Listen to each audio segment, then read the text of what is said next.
Test, test, test, test. Talking in the main channel. Okay, perfect.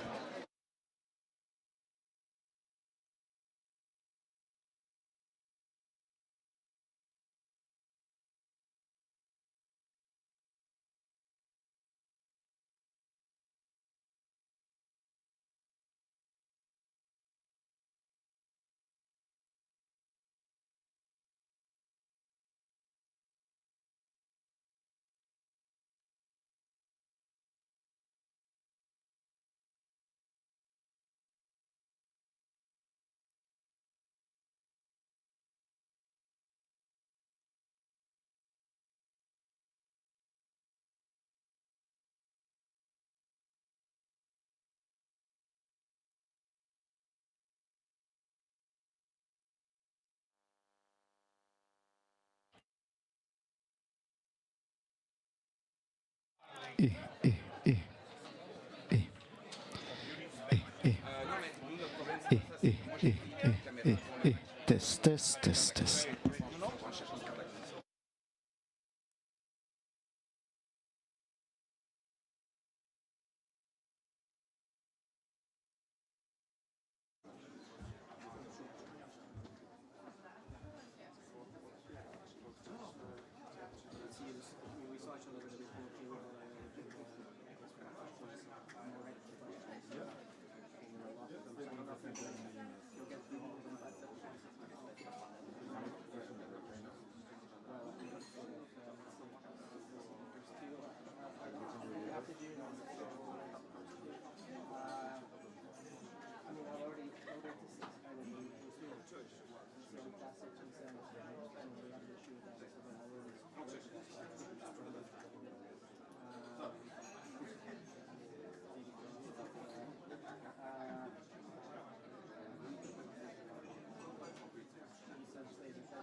Okay, good morning, everyone. Welcome to today's event. Thank you for joining us here today at the event on enabling frameworks for grid investments. It's great to see such a strong turnout here.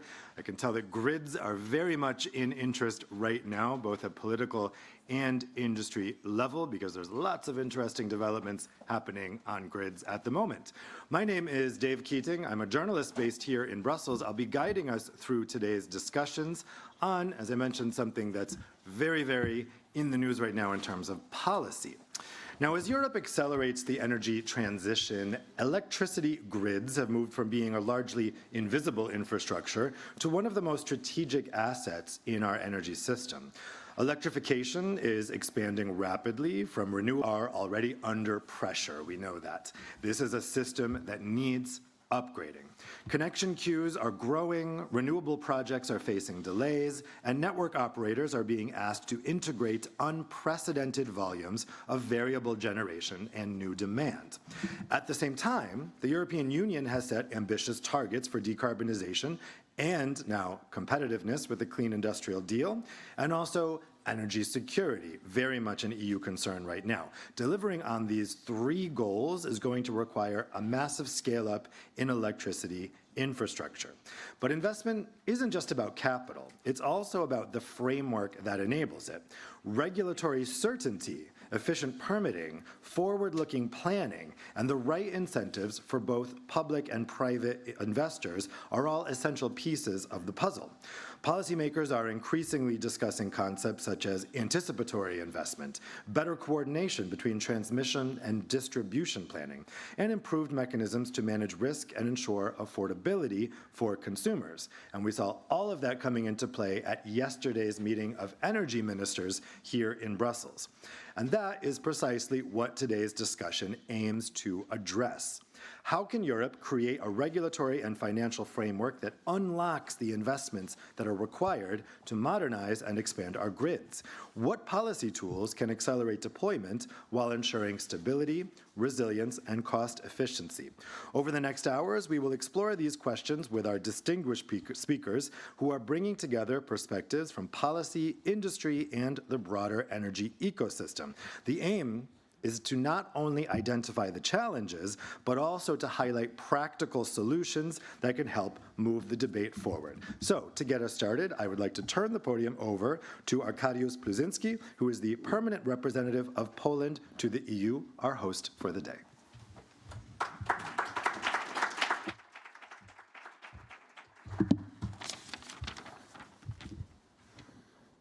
Dear ladies and gentlemen, it is a great pleasure to host the discussion on enabling framework for grid investments in the premises of the Polish permanent representation to the EU, together in partnership with PGE. Yesterday we had second discussion at the Energy Council on the grids package, so this is a very timely discussion we are having today. In the current situation, we need an in-depth discussion on the energy sector followed by concrete measures and solutions. Well-developed and functioning electricity infrastructure in Europe is one of the key conditions for ensuring security of supply and enabling the efficient functioning of the energy market. We have to make sure that we can accelerate grid investments, fasten permitting and connection process in the best possible way, taking into account the EU perspective and national specificities. Yesterday, many ministers on one hand side called for more flexibility. On the other hand, they were praising very much the Commission proposal. So let's get to the discussion today, and I hope that you will come out with some concrete suggestions which can be used to accelerate the investments in grids. Thank you very much for your attention. Thank you very much. Now for our next welcoming remarks, I'd like to welcome to the stage Wojciech Wrokna, who is the Government Plenipotentiary for Strategic Energy Infrastructure and Secretary of State for Poland's Energy Ministry.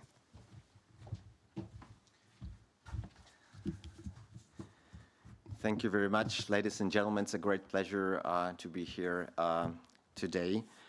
And I'd like to welcome you today for this joint event with PGE on the European Grids Package and the future of electricity grids in Europe.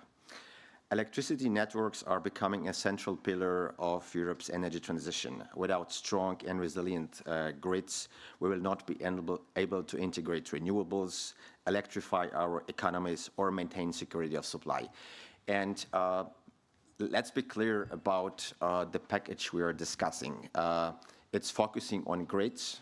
The name of the regulation and the package is Grids Package, but it's not only about the development of the grids. While we discuss the grids development, at the end of the day, we are discussing the integration of the European energy markets and the future model it will operate. So it's not only to get more interconnectivity between different member states, but at the end of the day, the more we build, the more electricity energy flows between the countries we'll have, the more impact on generation, the more impact on grid management, on congestion we will have. So this is not only the discussion about interconnecting, about having more integrated energy markets, but it's the discussion about the future of the European energy markets and how our European policies will be aligned, and we need to work on it together. Yesterday's Energy Council meeting emphasized how important grids are for our competitiveness, as we had discussed this exact file, but also for our security. We heard from our Ukrainian and Moldovan colleagues on their experience with Russian attacks, whether full-scale or hybrid, and we understood that a well-functioning energy system is dependent on our grid infrastructure. Poland, therefore, welcomes the European Commission's work on the European Grids Package, which rightly highlights the importance of accelerating investments in electricity networks across the EU. In the spirit of yesterday's discussion, we fully support the stronger attention to the security and resilience of energy infrastructure, including project of common interest and project of mutual interest. We are therefore very glad that this was placed so highly by the Commission. From Poland's perspective, but also from the whole region's point of view, we must pay more attention to energy security through the lens of our broader infrastructure ecosystem, including fuel infrastructure such as pipelines transporting fuels. In addition, the energy transition requires greater use of innovative solutions, including digitalisation of grids, storage, and so-called non-wire solutions, which can help optimize the use of existing infrastructure. At the same time, the development of cross-border infrastructure should go hand in hand with the strengthening of national energy systems, reflecting the specific needs of member states and the key role of system operators in infrastructure planning. And this is an important point I'd like to make. When we discuss the central scenario, the more integrated and more coordinated planning, we are in favor of that. We just want to have an open and transparent discussion how practically it can function and how we can integrate into the grid and into the central scenarios planning national TSOs in order to get the best possible results. Because as we all know, the energy grids are very complex system, and as I said, if we more integrate, there is more interconnectivity, more interactions, and we need to understand what will be the consequences. And I'd like to thank you very much here, the Commission and all member states, that we have this open dialogue. Because that's the way we can get the compromise on this file, and I'm very confident that we will get one. So the Commission's goal of better integrating the EU grids infrastructure as a whole is a worthy cause. However, as I said, we underline that the TSO that we have the technical knowledge should be involved. Finally, on the accelerating of the permitting procedures, This is very important, but reforms should strike the right balance between faster investments, environmental protection, and the respect of the subsidiarity principle. Again, to conclude, a very important file, a file that at the end of the day is not about the grid development, but about the integration of the European markets. We all see, especially the last weeks, how being dependent on fossil fuels is hitting our economy. Of course, we need to plan very carefully. We cannot, change the functioning of the energy system from one day to another. Speaking about outside the grids package, there was a discussion on the EU ETS system. There is discussion on marginal pricing. Let's be clear on that. Everything we plan and we will be planning, we need to do it in a very prudent way. We cannot, switch from one way to another, from marginal pricing to the other forms of market organization, as well as the EU ETS, which, from the Polish perspective, is a very, let's say, high burden because of our high emitting economy. We are currently decarbonizing a lot. We're investing in renewables, offshore wind, onshore wind, nuclear, but our economy remains still much dependent on high emitting fossil fuels. But again, we need to understand how, at what pace we can decarbonize our economy. But the discussion about the grids package should also take into account that, as I said, integrating the markets is integrating the different views on the energy mixes and different history as well. So just to conclude with the last sentence, a very important file on the table. Happy that we have this discussion here today. Thank you, the European Commission, for presenting this file, and I'm looking forward for having a very good, fruitful discussion, and looking forward for the compromise on the file. Thank you very much.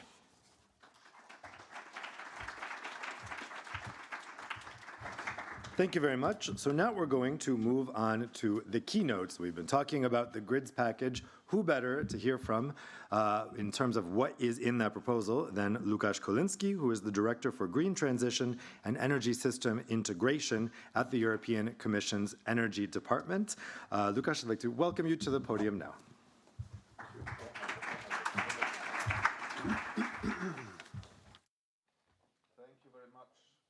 Thank you very much for the welcome, for the invitation, and indeed this discussion on an important file. I mean, these days we are all quite focused on the disruption created by the conflict in the Middle East, and we are looking for short-term measures, emergency solutions that would bring relief to the consumers. And this is obviously right given the challenge. I mean, the gas prices went up by 60% from the start of the conflict, oil by almost 50%, jet fuel by 117%, and diesel by 70%. And all this is obviously crucial for the well-functioning economy. But this crisis also reminds us what we pay, what risks we are exposed to when we rely on imported fossil fuels. And since these markets are global, blocking even part of the supplies leaves a significant price scar, as you see. In our response, therefore, we shouldn't lose sight of the bigger picture. And this is why, as Commission, we think we should double down on what's our strength, the internal market. We should double down on the energy autonomy agenda, on our security, as was mentioned by the Minister, affordability, and equally our competitiveness. It was already mentioned that we are not discussing grids here. We're discussing the internal market. We have studies, many studies, that show us the benefits of this market. Every year, we gain on being interconnected more than 30 billion euros. But at the same time, we have curtailment because of fragmentation of the market. We have inefficiencies in the market, and there are studies that put a figure on this of over 40 billion euros. And since it's the consumers who pay the cost of the system, the same consumers who pay elevated prices, we can't afford having these costly inefficiencies. And this is why we need to focus on supply of energy, ensuring adequate capacities, on demand, making sure that end-use sectors function well and flexibly, as well as the interface. And here there are adequate contractual arrangements, there are flexibility issues at stake, but also grids. And when we are talking grids, what challenges are we facing? First, 40% of the grids is over 40 years old. This is, basically they were built before the Iron Curtain fell, okay? Almost half of the needs that we identified for the interconnections for a better functioning market are not reflected in the ongoing or planned investment. The incentives that we have in the policy, sometimes they encourage building out new grid before thinking how the existing grid can be improved, how cheap solutions can be used to increase the efficiency of the grid. It takes extremely long to build the grid. It takes more than 10 years in a number of cases. And then we also see more and more projects which are very large with costs concentrated in one member state, while the benefits spreading across many other countries. But guess what? These countries, they do not participate in the costs of these projects. So that, of course, slows them down and creates tensions. And the last point is that our grid, much more important, I would argue, in this decentralized system that we have today, and is exposed to various threats and needs to be more secure.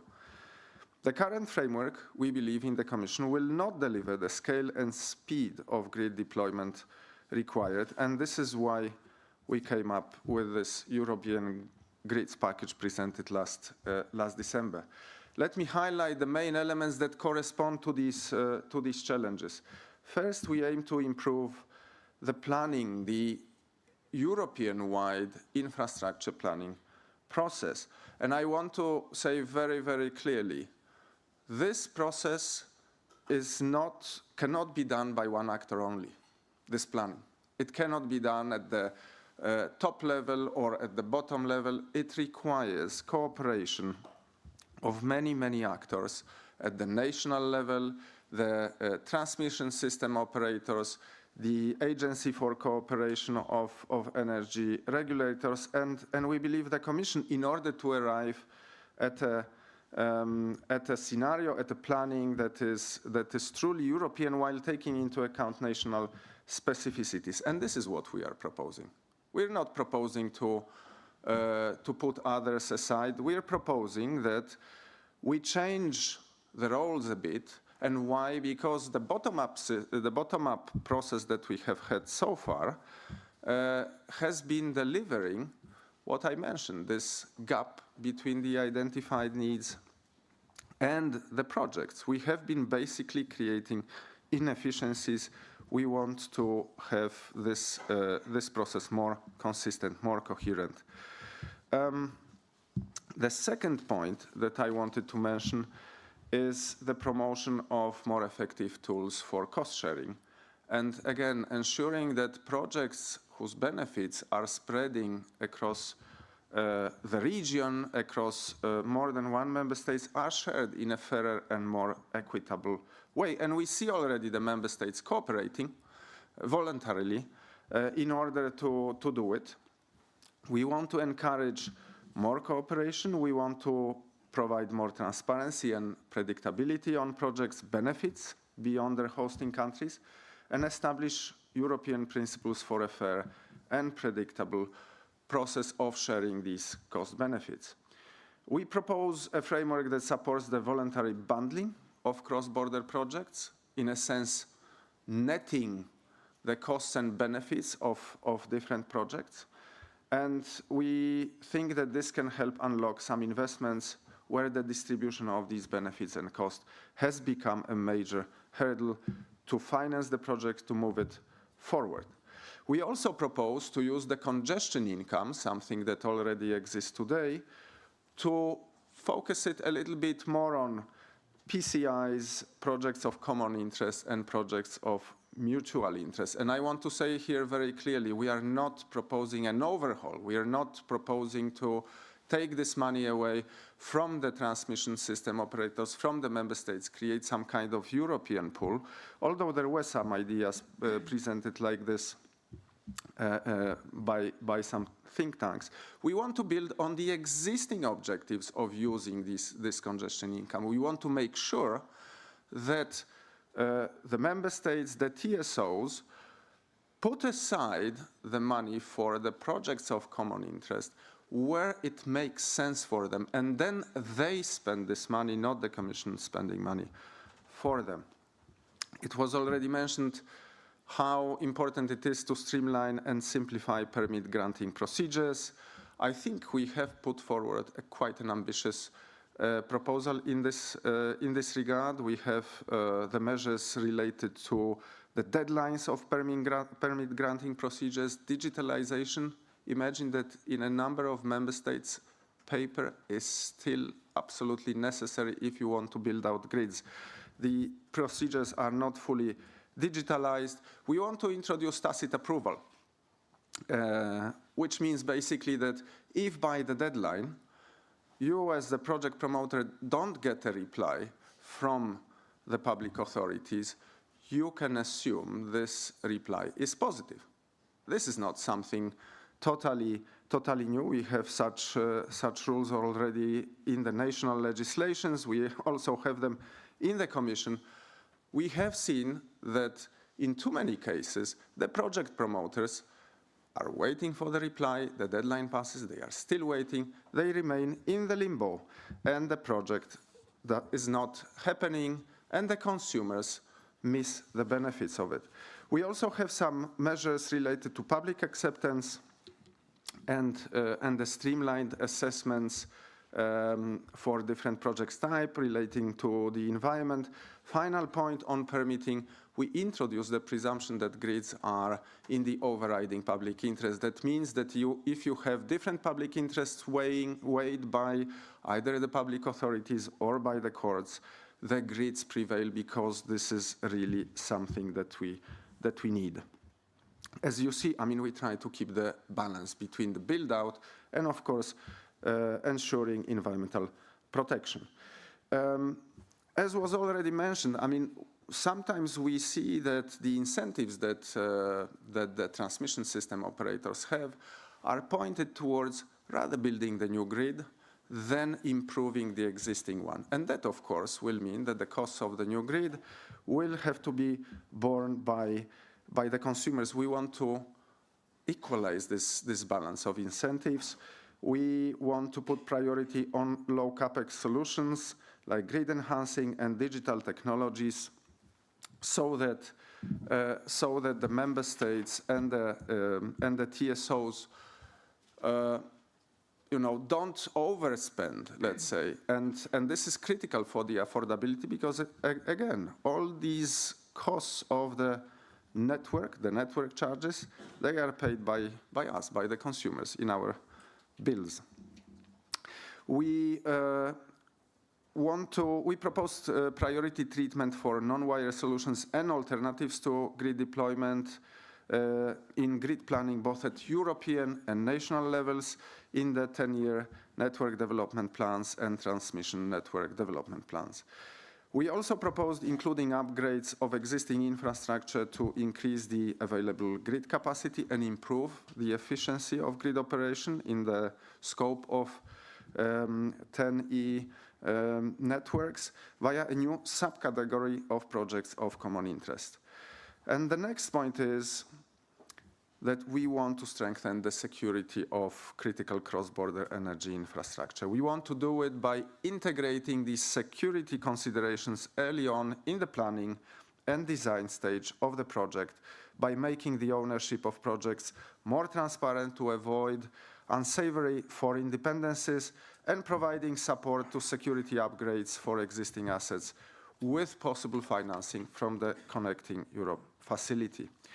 This was all the legislative part of the package, but I want to say just a few words about the non-legislative part of the package, which is also important. Next to the proposals for legislation, we produced a guidance on grid connections. If you look at the map of grid congestions across Europe, you will see that in many places this map is red. The grid is extremely congested. That means that those operators that want to add more, for example, renewable capacities, have to wait for the grid connection. That the industry, the consumers who want to come with new factories, new businesses, they have to wait for connections.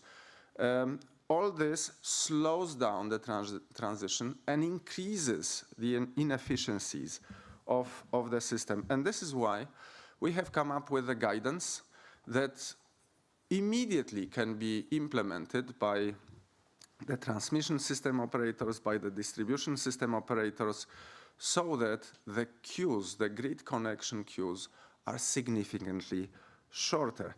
It provides various solutions. We looked into best practices across the whole European Union, and we put it out there so that this problem, this bottleneck, can be removed very, very quickly. And I'm very glad to say that many countries are already introducing such reforms, including Poland. And I hope that this will help to rebalance the system overall, together with the big legislative changes that will still take some time.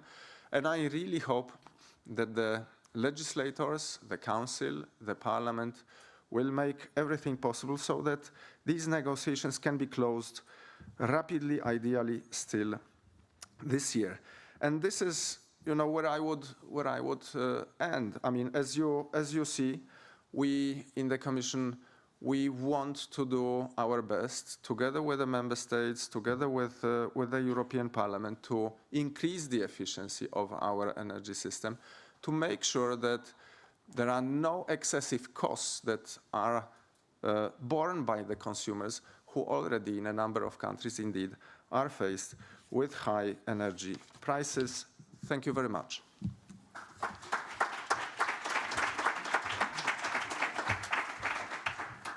Thank you very much, Lukasz, for that outline of the proposal. Now we're going to digest a lot of what you just said with the panel, who will be reacting to what's in the proposal, what might come in the legislative process. In terms of both, I think it's important to note both the legislative and non-legislative parts, also the guidance, which, as Lukasz stated, is also very important. I'd like to now welcome the panelists up here to the stage. You can all come up and take your seats. We have with us here today Joachim Balke, who is Head of Unit for Infrastructure and Regional Cooperation at DG Energy at the European Commission. We have Sonja Twohig, who is Secretary General for Transmission System Operator Association, ENTSO-E. We have Charles Esser, who is the Secretary General for the Distribution System Operators Association, E.DSO. And we have Marcin Laskowski, who is Vice President for Regulatory Affairs at PGE Polish Energy Group. Thank you all so much for joining us here today. I should note, you may have seen that MEP Svetlina Pankova was on the agenda. She would have loved to be here. However, there was a misunderstanding on the organizer's side about her attendance. Not her fault. So unfortunately, she can't be here today, which she would have liked to be. So I want to, also, I should note, you'll be able to ask your questions to the panelists using Slido. So we may have that QR code up on the screen. If not, maybe coming later. So if you have questions, there we go. Except it's cut off. So if you go onto Slido, you can ask your questions. Here it comes. There we go. So you can scan the QR code with your phone, and it will take you to the Slido website, and you can put in your questions to the panelists. We won't be taking questions in the room. We'll be doing it via Slido. It's much more efficient that way. We can take more questions. So go ahead and put your questions in now. I'll see them on my tablet here, and I will put them to the panelists. So I want to go straight to our non-commissioned panelists to get a reaction to what we just heard from Lukasz, and then we're going to go to Joachim to get some responses to some of what has been expressed. Sonia, let's start with you. From the perspective of transmission system operators, what would you say is most needed in terms of fixing some of the problems that we know exist in the grid system? Thank you. Good morning. Maybe I think I just want to wish everyone a happy Patrick's Day, because today is an important day for the Irish, and I get that over it. So in terms of what's important, I think what NSOE would say is that, of course, infrastructure is a strategic asset for Europe, for its security, for its autonomy and competitiveness. It's not just about the energy market, and therefore strengthening grids in Europe is fundamentally a need that we must address, and therefore we must work together, especially given the geopolitical context now. We welcome, of course, the recognition of the grids and the proposal of the Commission and the importance of grids that meets the security, climate and competitiveness objectives. At the same time, because we are at the cutting edge, at the leading edge of implementing these projects, we also understand what the focus should be. And that focus should be on real implementation and timely delivery of grid infrastructure where it's most needed in the bottlenecks that are already known and recognized. So overall message is that we do recognize and welcome a stronger regional cooperation, and that we would, of course, welcome the enhanced permitting processes and enhanced procedures around connection queues. But I would like to make maybe some strong points with regard to planning, because no major European project is hindered now by inadequate planning. What I mean by that is the modeling. Right, the challenge today lies not in the modeling and the process design, but really in delivering from planning to real infrastructure. Okay, so that is really, and this is why we have a grid action plan, grid forums over many years now, and we do welcome the leadership in Commission and across our member states to address that. It is a complex, multi-parameter type problem. You're talking about permitting, financing, and supply chains in its major categories. The network development plans that NSOE prepares are done together with the Commission, but also together with all member states, and they do identify those gaps. They do identify where support is most needed within national development plans, and they do essentially support also what we call the projects of common interest, mutual interest, where we have neighbours coming together and delivering and trying to resolve those bottlenecks. Some statistics, so since the first network development plan in 2010, so now we are 26, we have 16 years of these plans. Over 16,000 kilometres of new transmission line has been built, and roughly the distance between here, Brussels, and Sydney, Australia. 23 EU countries have added at least, certainly something that needs to be planned well and delivered well, but is more the time horizon of 2040. And the ambition for 2030 is something that we, of course, have also in our sights, but it's really important to state that this is our ambition. And the track record that we have within NSOE, together with member states, together with the regions, is a really important part of it, and I'm happy today to hear from Lukasz that that is also an important part of Commission's proposal. Thank you. Thanks, Sonia. So, Charles, let's go to you next for the perspective of distribution system operators, different concerns for DSOs. What do you think is most needed from the perspective of DSOs? Okay. Thank you very much, first of all, for having me today. I represent EDSO, which is an association of Europe's largest and some medium-sized electricity distribution system operators. So we have about 200 million connections served by our members, including PGE Distribucja and PGE Energetyka Kolejowa Operator, who are kindly sponsoring today. So first of all, I mean, we broadly welcome the package.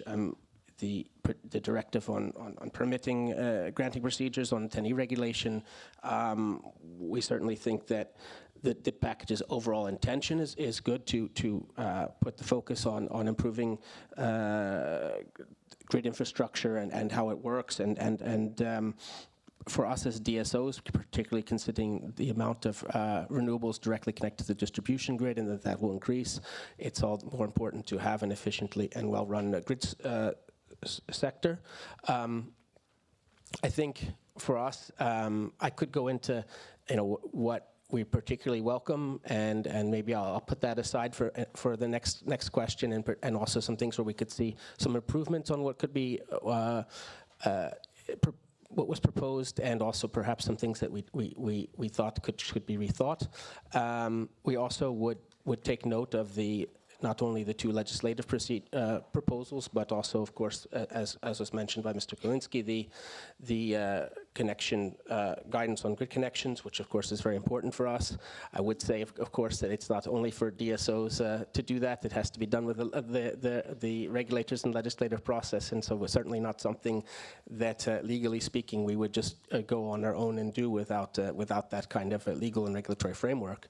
And so I think that the guidance very much must be seen as something for regulators and ministries and national legislators as much as for system operators, and particularly DSOs. I won't take too much time now, but I think there are some things and broader things about what will be like that are beyond maybe the package, and certainly these are things like regulatory certainty, predictable financing.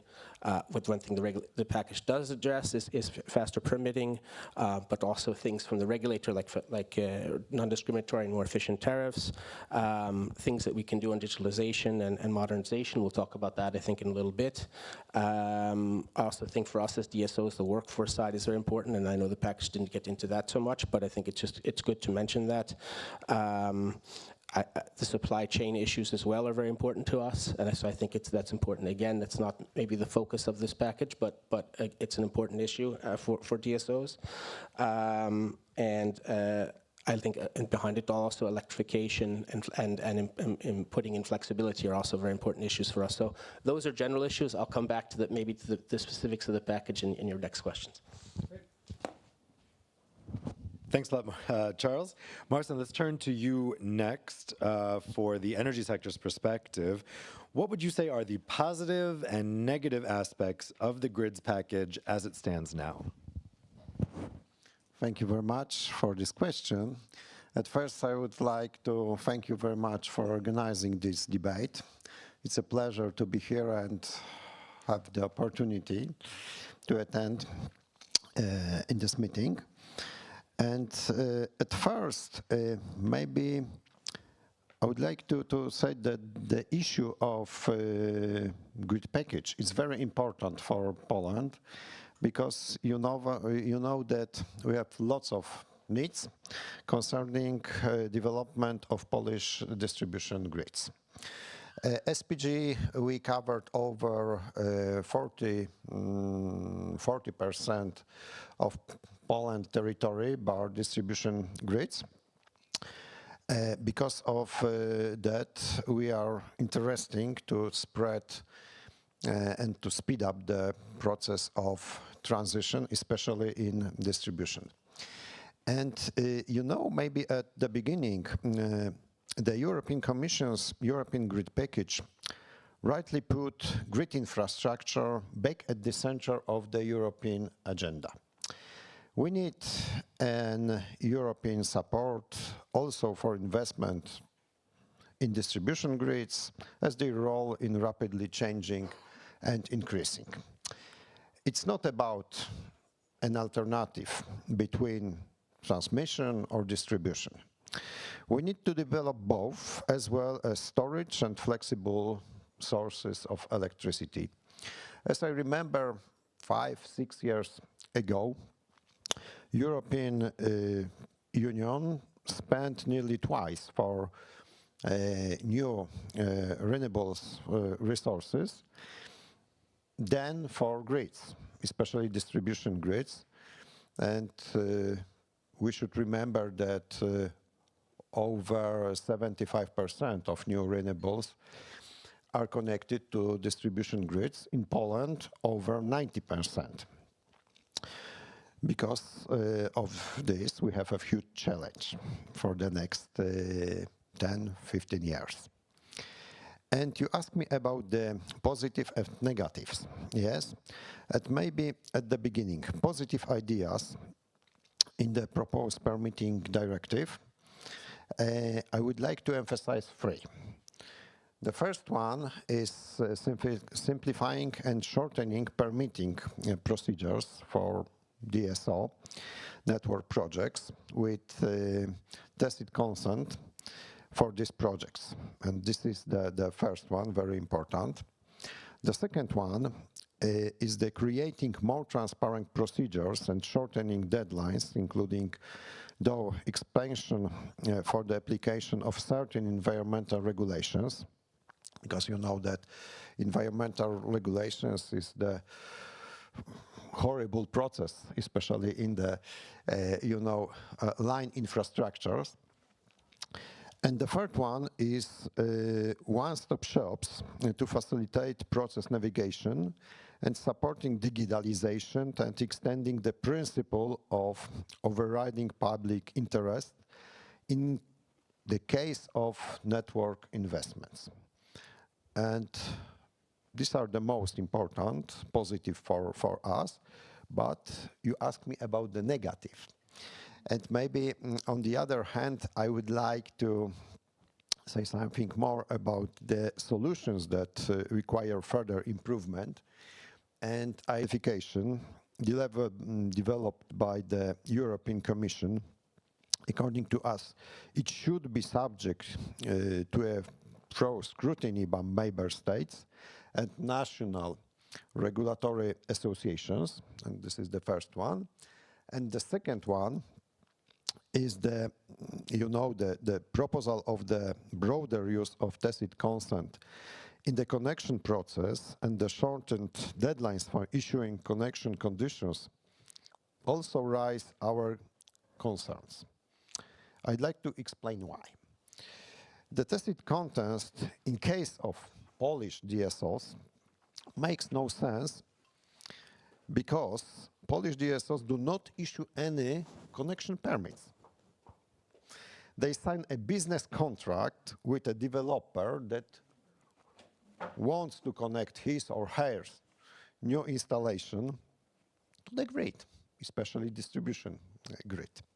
DSO and developers need to negotiate as a typical business contract and find an agreement as both sides have their justified interest and responsibilities. And this is the second point. Thanks a lot. Thanks, Marcin. So, Joachim, let's turn to you now. Based on what we've heard from the other three panelists in terms of reaction to the package, how do you think that the grids package can help stimulate investments and solve some of the problems that are being encountered now? Thanks very much for the invitation. Thanks very much also for the critical assessment of the package with pros and cons. I think that's the beauty of the process that we have, that we are discussing openly, the different views. I think in our point of view, there are perhaps sort of three essential things that we've tried to do with the grid package, which are all linked to the necessity to spur the investments and to accelerate them, because that is, for obvious reasons, a necessity and urgent. So first of all, we indeed have looked at the planning system as we have it today. And I think the essential purpose of our review of the planning system is indeed to be sure that we do end up with a clear vision of where we want to go, actually. And if I say we, it means all of us together. It means the Commission, the Member States, all the market actors, the grid operators and the regulators, because all of them have to be part of this process. We have proposed a process which is transparent and should deliver that, and which should give visibility on what is our common view of the energy future that we all envisage, indeed in a 2040, even beyond 2040 perspective. Now, here perhaps two elements in particular, or two objectives in particular, where we think the current system, which is good, and we fully recognize the technical expertise which goes into it, but two elements where we think it can perhaps be enhanced further. One is the consistency of the planning also across the different levels. And we think for that it is very important that at the beginning of this process, there is a clear view, which we've called central scenario, and we can discuss the title of it, but there needs to be a clear common view of how this energy future shall look like, which is then reflected in the planning at all the different levels, from the European one through the national one through the one at the DSO level. That's the sort of consistency in a vertical perspective. The other element where we think that the planning can still be reinforced is indeed between the is indeed on the link between the what we call the needs assessment and the actual projects which are then proposed, which often match but not always match. And we think it's important to devise a process which ensures that with the projects which come forward, really the core, the most important needs are fully addressed. So this is on the planning, and we think it's important that there is this clear visibility also for the purpose of giving the investment certainty to all the actors. Then secondly, on the solutions, and here to get back to some of the things that have been mentioned before by Charles and others, we think it is absolutely crucial to ensure that the full set of solutions in which grid operators can invest are treated in a fully non-discriminatory manner. And this means in particular, indeed, giving perhaps an additional impetus also for investing in the so-called non-wire solutions, so I mean the digitalisation and the like. Now, in our regulatory framework, in principle, the law already requires that these solutions are treated equally from a regulatory perspective. I think in reality, we still see that there are some gaps, or there is still a stronger incentive to go in many cases for the wire solutions. And this is why we also wanted to, if you like, ensure equal treatment for these solutions in terms of our policy to promote them. So, I mean, they should be fully recognized as solution under the 10E. They should be fully able to benefit also from our support, including financial support, ultimately under Connecting Europe. And then lastly, and here certainly I fully agree, we do need to simply shorten the timelines for realizing these investments, because that is a major factor also ultimately in terms of limiting the costs of these projects, because longer timelines usually means higher costs. And this is indeed where the permitting comes in. Now, I'm not going to repeat again all the measures which Łukasz has already presented. Perhaps just to emphasize, since we have also DSO representatives on the panel, this is the first time that from the Commission side we've proposed a permitting framework which is comprehensive in the sense that it is to cover all electricity infrastructure, including the distribution grids. This, in our view, is a gap so far, an important gap in the legislative framework. We have it for PCIs, we have it on the side of gas, but we don't yet have it for electricity DSOs. We think it's crucial. We think there are some measures which we can and should definitely apply. I mean, the tacit approval, I think, is one of them. But another one is indeed also the concept of what we call one-stop shops or single points of contacts. So let's say the obligation on the authorities to cooperate together, so that it's not for the project promoter to navigate between different authorities in a way that has often proved one of the major, very practical obstacles to a speedy permitting procedure. So we think on all these three dimensions, it's important to progress. We are happy to continue discussing the details of it, but I think the direction should be that. Thanks very much. Thanks, Joachim. You mentioned the idea for the one-stop shop. Sonia, you mentioned just a moment ago that the challenge isn't the planning, the challenge is delivering what has been planned. And so this proposal is seeking to shorten the timelines for these projects being realized. What is your take on this idea for a one-stop shop? Can it help the situation?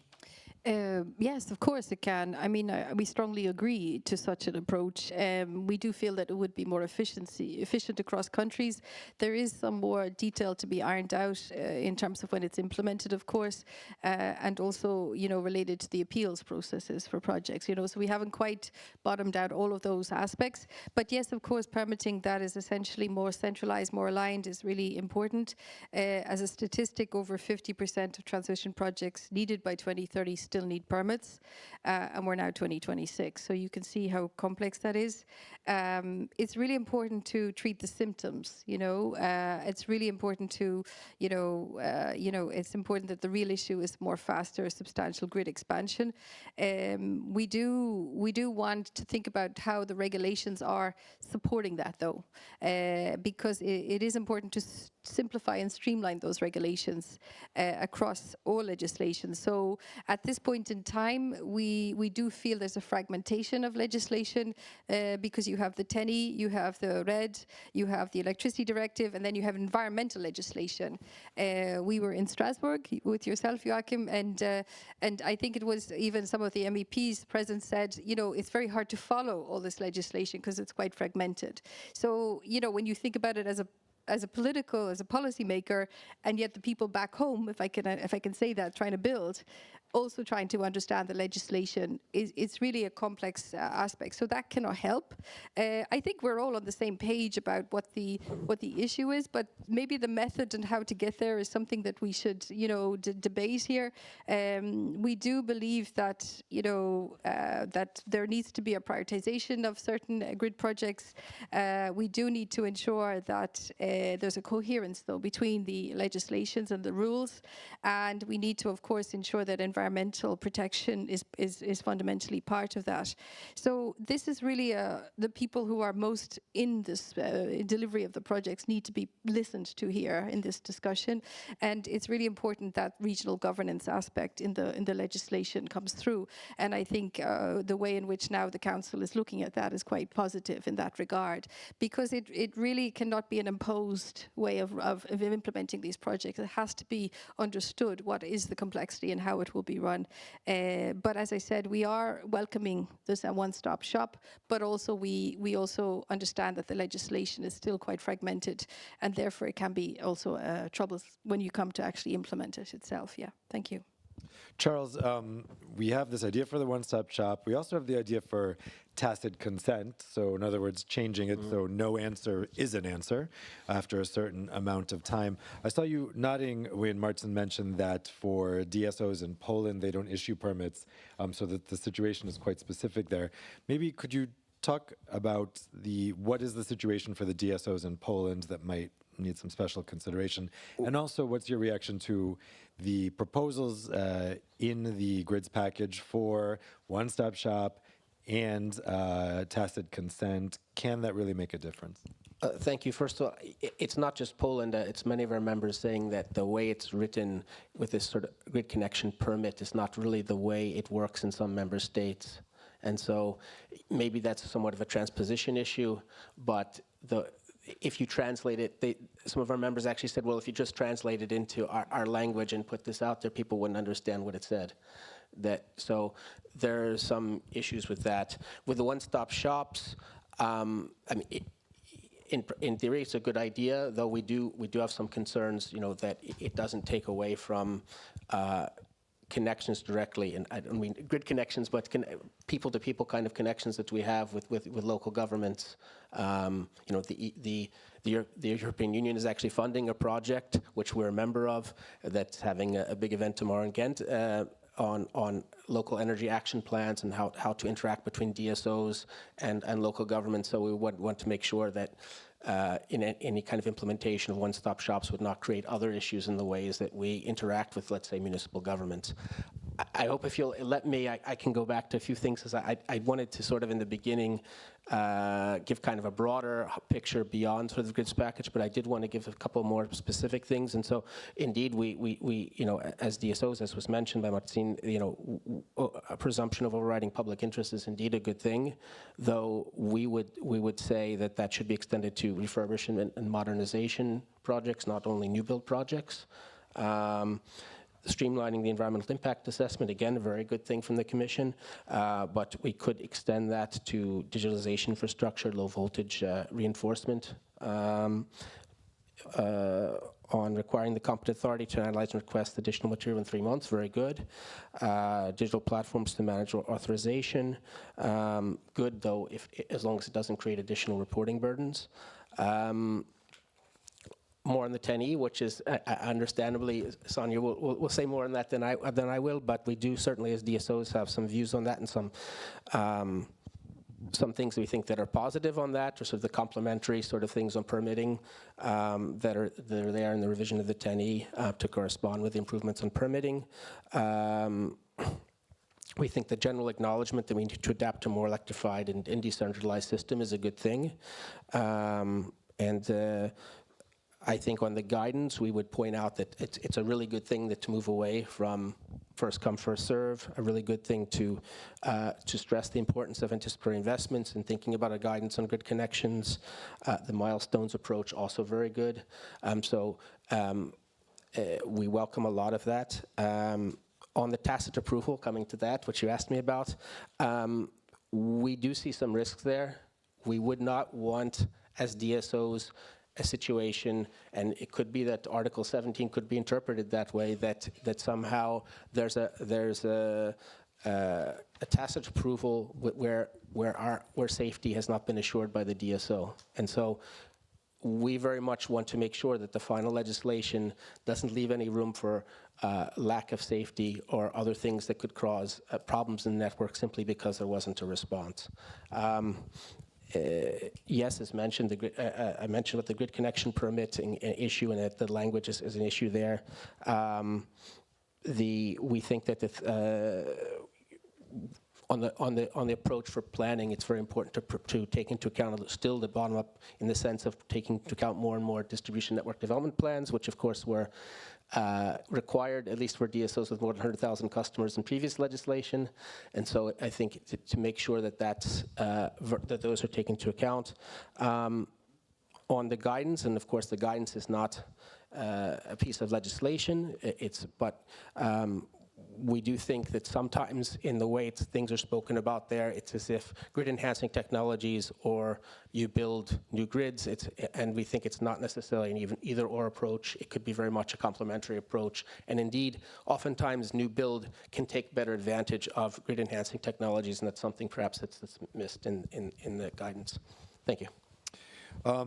Martin, let's get your reaction also to these couple of ideas, so the one-stop shop, the tacit approval, and maybe you could touch on what Charles just said there, where he is concerned that the tacit approval could involve some sacrifices with safety assessments. What is your take on that? Yes, this is the huge challenge for us at the first, but concerning this issue, I would like to mention something, maybe something more. Because you know that we need to use, in this case, we need to use different financial instruments, including subsidies and loans from European Union level to invest in distribution grids as public grids. Yes? This is very important because if we treat grids as public grid, it means this is the part of our critical infrastructure from the safety point of view. And according to the European Commission's estimates, by the end of this decade, distribution investments in European Union will be between 375 to 425 billion euro. This is a huge amount of money. In Poland, grid investment needs for transmission and distribution equal at least 30 billion euro by 2030. And very important, because of these numbers do not include current level of security threats in regions close to border with Russia, Belarus, Ukraine, And we should remember that this region, this border, to be honest, this is the east border of European Union. Yes, and one thing more, if we transfer this cost to customers directly via tariffs, in many places we'll give a justified grant to backlash against clean transition. It means that we should be very careful if we spend lots of money, invest in our security, resilience of energy from the budget point of view. Maybe at the end of our debate, I would like to mention maybe the financial issue more. Yeah, we'll come to that, the investment needs and the financial issue in just a moment. But Joachim, I wanted to ask you first about infrastructure needs identification. So how is the proposal dealing with identifying exactly where investment is needed? And some have argued that there should be more scrutiny by member states or national regulatory authorities because they know pretty well where those needs are. How is the proposal dealing with that? Yeah, thanks very much. We think indeed that the stage of translating our scenarios, so our view of the future energy system, into what it means concretely for infrastructure and where infrastructure needs to be most urgently, let's say, developed. We think that is first and foremost the stage where we do need to rely on the expertise of the TSOs, of NSOE. This is why we think it's important that NSOE remains in charge of doing that analysis. But indeed, we also think it's important that the outcome of this analysis again reflects a sort of commonly shared view on where these priorities lie. And this is why we think it's important to have both the member states, but also the regulators and the European agency in the form of ESA as a part of this process. Because, of course, ultimately, this needs identification should not be sort of an objective in itself, but it should inform the development and actual deployment of projects so that the most important needs are actually addressed. And of course, I mean, as we've heard, I mean, in the process of agreeing on these projects, we need all the actors to be together. So we need the TSOs with their technical expertise to actually propose the right solutions. We need the regulators ultimately to approve those projects since they are regulated.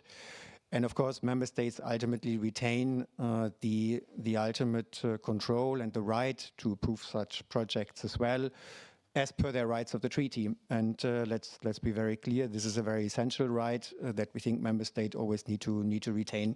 So this is why, again, also on the stage of the needs assessment, we have tried to bring in all the different actors in a way that reflects their role in the process. Now, if you allow me, maybe I will just get back to one of the issues which has been raised before, sort of repeatedly by both Charles and Martin as regards this question of the connection, and is there something like a tacit approval, let's say, for requests to connect to the grid. Now, here just to say that, I mean, we fully recognize that the process of connecting to the grid is a different process than the process of actually obtaining permits from public authorities. Their nature is different. So I think the legislation or the draft legislation does not in any shape or form derogate from the very basic principles that all grid connections cannot or no grid connections may compromise the safety of the grid. I think that is completely clear and is not neither intended nor, I think, written in the proposals.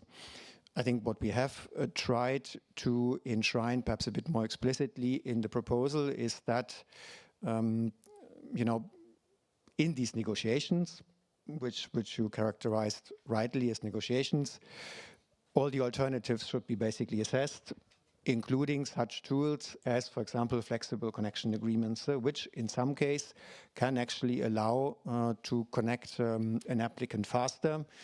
But of course, it requires that there is agreement on both sides, that there is flexibility in this connection contract. So I think this is what we've tried to promote through the rules, including those that you mentioned in Article 17. But of course, none of this is supposed to compromise the safety of the grid. Let's talk about investment needs. Sonia, what would you say should be the investment priorities in transmission readiness? And what new investment opportunities or investment stimulus could come from the next EU budget, the next MFF 7-year budget, and connected to that, the new opportunities in the Connecting Europe facility? Thank you. So I think a significant amount of investment is needed for sure. So the opportunity is quite enormous. I think already you hear of, companies that have what they call bellwether. They're kind of companies that are not that are able to be investable. So you see a lot of interest in grid companies now. It's really important to recognize these are regulated state, assets. So I think we are projecting over 800 billion euros needed by 2040. So this is a significant amount. The CEF has increased the Connecting Europe facility, but not enough. It needs to be 5 times that. So I think it needs to be, a significant move. We've also been looking at, of course, anticipatory investments. So therefore, if a very long lead time, what can you do in the short term or the medium term? And so there are aspects there to look at. We also advocate for more innovation in the area of the cost-benefit analysis, that not necessarily always to have, this very positive CBCA, because if you did, you'd never get there, because you'd have to wait so long for the actual infrastructure to be built, and therefore you would have huge congestion in the meantime. So there needs to be new, novel ways of investing in a way that allows the bottlenecks to already be addressed, even in the short term. And I think the instruments that are used now will not be there will be new instruments and further instruments. So a combination of tariffs and also some funding, be it at CEF level. So there needs to be some what I call mixtures of funding for some of the very significant investments. We call it now more corporate finance than project finance. So if you're a finance expert, it is about looking at the corporate finance end for the significant investment rather than the projects themselves. And I think this part of it is something that's new to TSOs, which is to how to fund it, how to manage and deal with it from a balance sheet perspective. But this is part of the TSO's new sort of area that needs to be in the next 10, 20 years manageable. So of course, from a European perspective, we need to ensure those funds are available and that we are investing for our future and for the generations to come. So it is worthwhile, but we will need more novel, more different ways of combining instruments to provide such finance at more corporate level. Yeah, thank you. Charles, what would you say are the investment needs for distribution readiness, and where can that investment come from? Investment needs, of course, for distribution are very large. There's been lots of studies out there, or the Commission has published its own numbers. For example, in the guidance on distributed investments, had a number in the order of 400 billion, and I think it was 435 billion to 2040, or another recent study looked, in excess of 65 billion per year. So they're large, but then again, are they that large if we look at investments in roads, or we look at even continuation of fossil fuel subsidies? Not to mention how much we actually spend on fossil fuels. So I think they're certainly doable. We note that most European funding has gone to transmission grids, and that's partially because of the role of them being cross-border, but nonetheless we think that there should be a kind of dedicated funding, which was in the Parliament's report, that was published last report, the Parliament's own initiative report, a dedicated kind of funding instrument for distribution grids. We also think that PMI should not exclude smart electricity grid projects, and we certainly look to the MFF to maintain the CEF budget of at least 30 billion. Martin, what would you say are the investment needs for grid connections, and how can the MFF and the Connecting Europe facility play a role there? It's a very important issue because without money, there are no investments. Generally, as I mentioned before, in Poland, grid investment needs for both type of grids, transmission and distribution, by 2030, it's only 5 years, yes, nearly 30 billion euro. And you know that as a country, we have an excellent track record of investing European cohesion policy funds in distribution grids development. As a result, distributions company in Poland could enable rapid development of solar installations.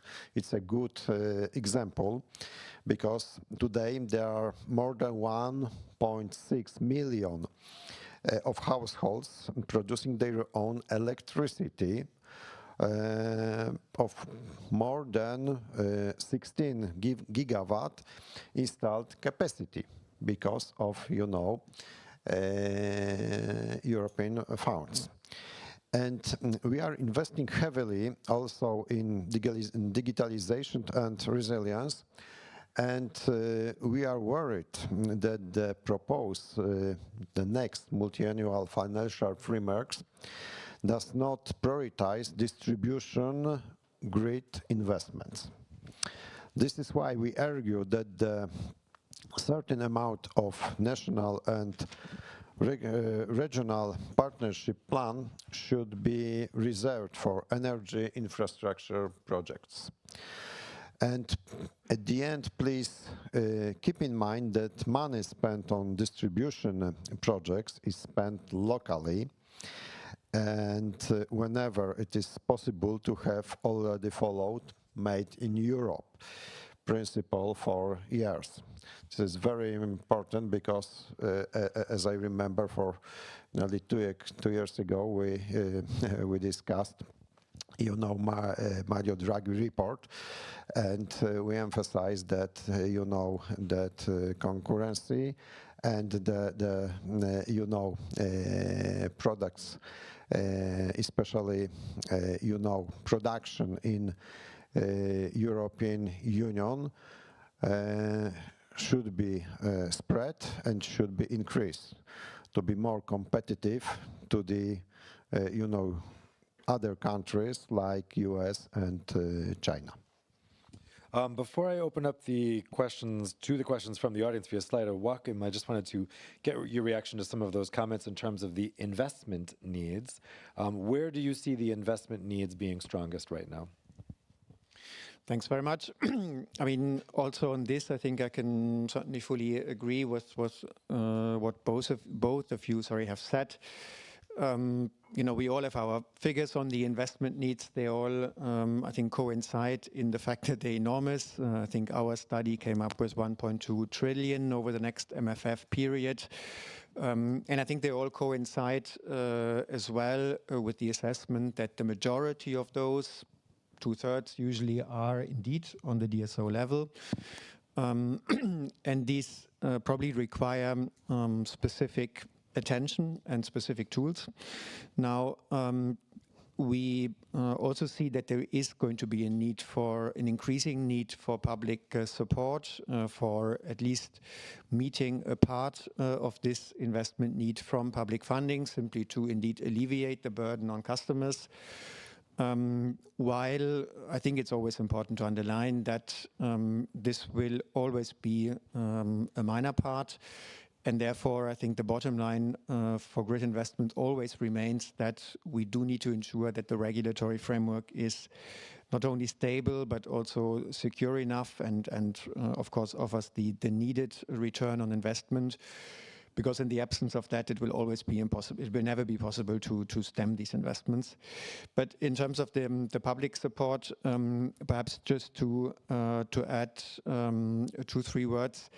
So indeed, the Connecting Europe facility, which even with our proposal will remain a sort of relatively limited tool in terms of the financial firepower, is of course specific in terms of being a centrally managed tool. This is why the focus remains on infrastructure which has directly or indirectly a cross-border effect.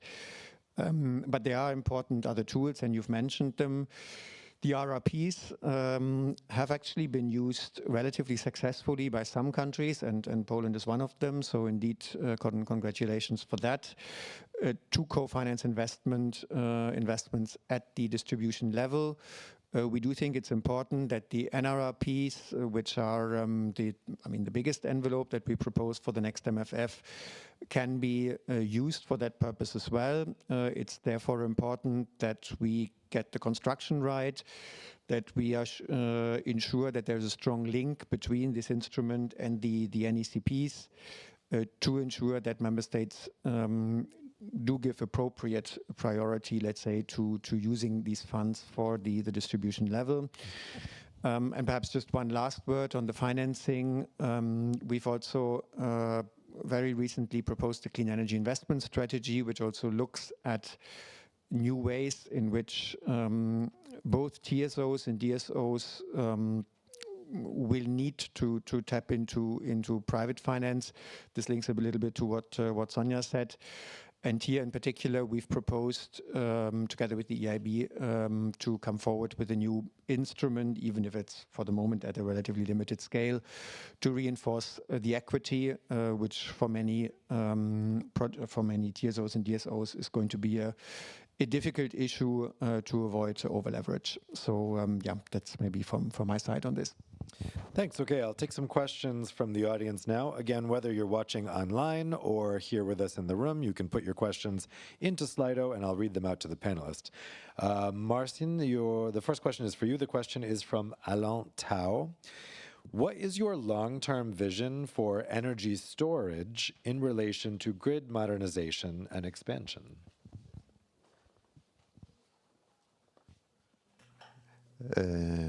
Last year, as PGE, we prepared quite new strategy for the next 10 years, and we divided this strategy for, 6 general parts. And one part is strictly dedicated storage.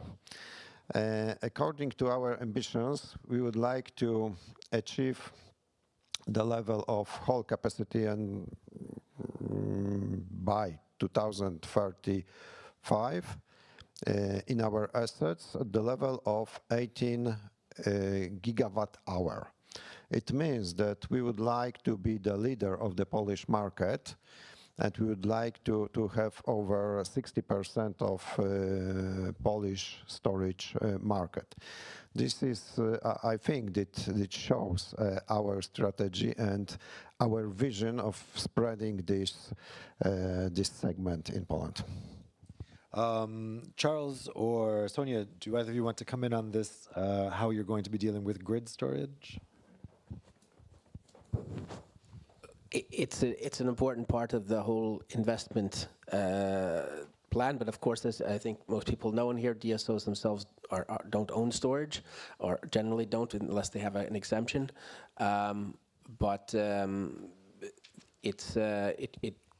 The use of storage, drawing it from the market, should be something that's treated by the regulator as an appropriate technologically neutral option to achieve the general goals. And so I think what we would ask there is, number one, non-discriminatory, non-biased regulatory treatment, and secondly, to have the level of investment to make use of it. Sonia, anything to add? Fully agree, and also just to say that many of the projects coming forward now are hybrid projects, where storage is an embedded part of it. It really is important where you are a climate or a weather-dependent system, that you have storage as a way of managing those ups and downs, between when you have lots of wind and when you can store that and use it at a later time. Yeah, fully support that. So, Joachim, next question is for you. is from Franciszek Nowak.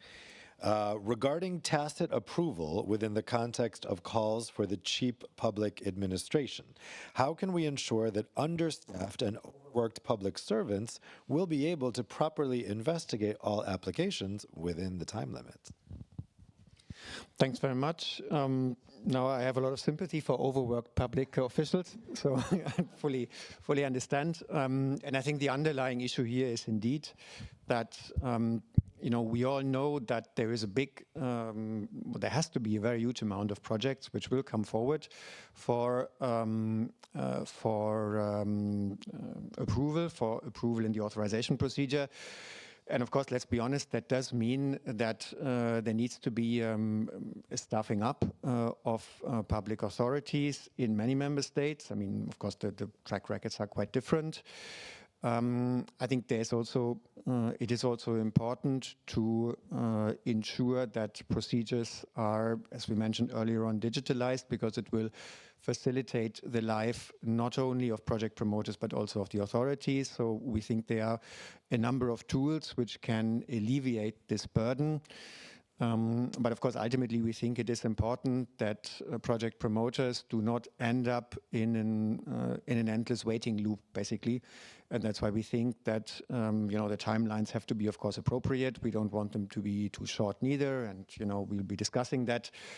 But we do think it's important that at the end of this timeline, if there is no reaction from the authorities, at some point the project has to be able to go forward.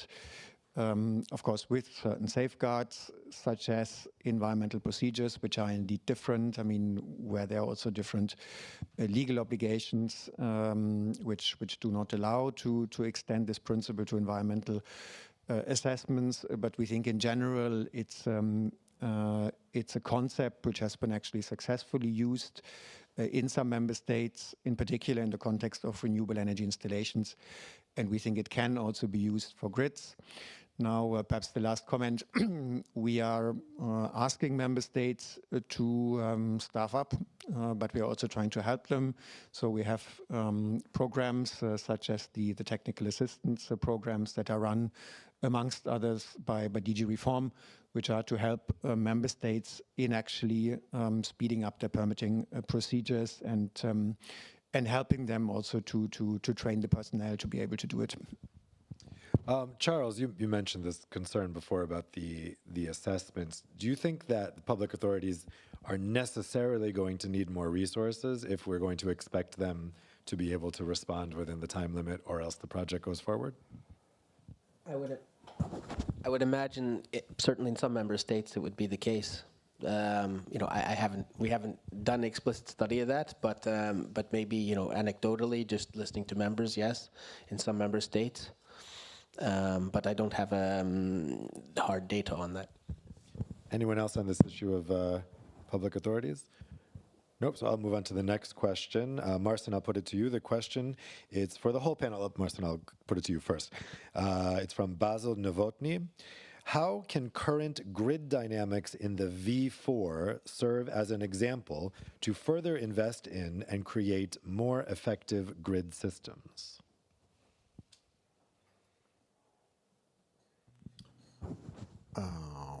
It's a complex question, very complex for me, because this is from my point of view, this is the question concerning the whole electricity policy. Yes, because today. I mentioned something about our strategy, yes, and we try to prepare the whole package of our investments for the investments projects for the next 10 years to make system more flexible. It means that during the whole transition process, we should, invest in from one hand, from the flexible gas power plant, to prepare system to be more flexible. From the other hand, we should prepare quite new system for the for the winter time, because you know that we have such weeks, such months that that there is no wind, there is no snow, and we need some capacity in our electricity system. Because of that, we also invest in storage. We also invest in grids. And to be honest, there is no one answer for this question from my point of view.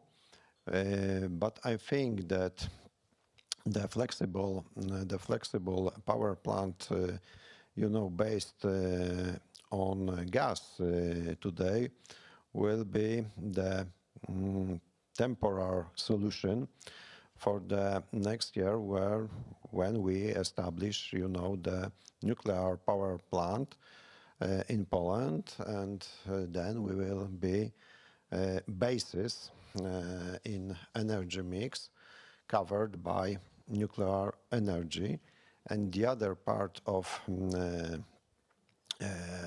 our energy mix we can cover from the renewable resources, also in a connection to the storage, and of course to the new flexible plants.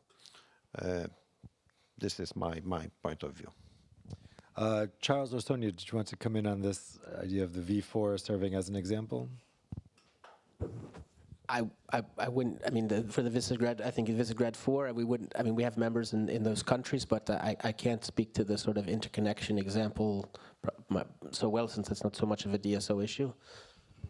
Maybe just to say that, like, of course, an effective grid, I think it's more of an engineering question was asked, because people have effective grid to deliver for prices, so you're overlaying policy on a physical system. Knowing the state of play of that physical system and how it has to evolve is really important for policy evolution itself. So when you talk about overall effectiveness, that marrying together of policy and physics really does need to matter, but it depends on the starting position.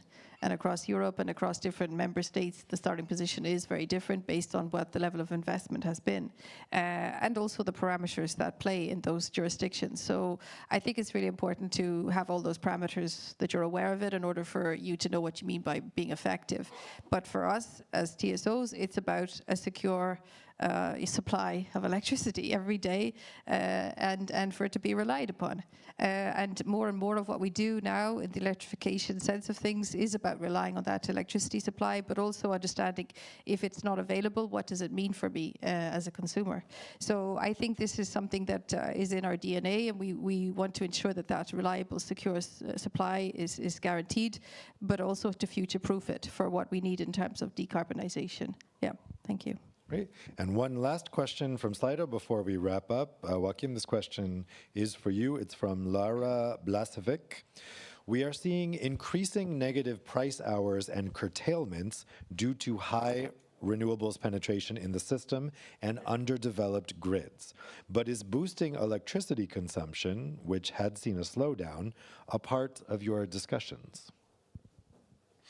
Thanks very much. Absolutely. I think that opens up the discussion again, perhaps a little bit to where it started. That, of course, the grids, the build out of the grids, the interconnectivity are at the end of the day one tool, to achieve a wider purpose, which is to decarbonize our system in a way that is cost effective and at the same time deprives us of the dependencies where we now are. And I think the symptoms that were mentioned here are exactly those which show us that there is a disbalance in the speed in which we've gone forward, because this example of the increasing number of negative price hours in quite a number of markets are clearly a sign that we have gone forward quite successfully with the rollout of variable renewables.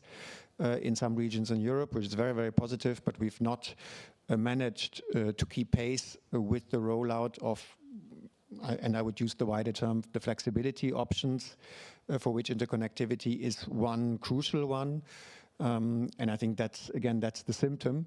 And the symptom is problematic because, you know, it's a problem for the consumers. I mean, maybe not so much the negative prices, but they are mirrored by very high peak prices in other parts of Europe at other hours. And these are a problem for consumers. And they are, of course, also a problem for those who have to invest into the market because the market gets extremely volatile and unstable. So I think this is ultimately the best explanation, or this is the practical example why we need to urgently close that gap in the change of the geography, let's say, and also the time composition of our generation, and the interconnectivity which we have, which has progressed absolutely, but which needs to progress faster. Great. Well, a lot of interesting insights there from our panelists. I think this will be very interesting to watch as it works forward in the legislative process. How about a round of applause for our excellent panelists? Thank you to all of you who have been joining us online. I wish you all an excellent afternoon. And for those of you here in the room, I now invite you for the lunch reception. Enjoy.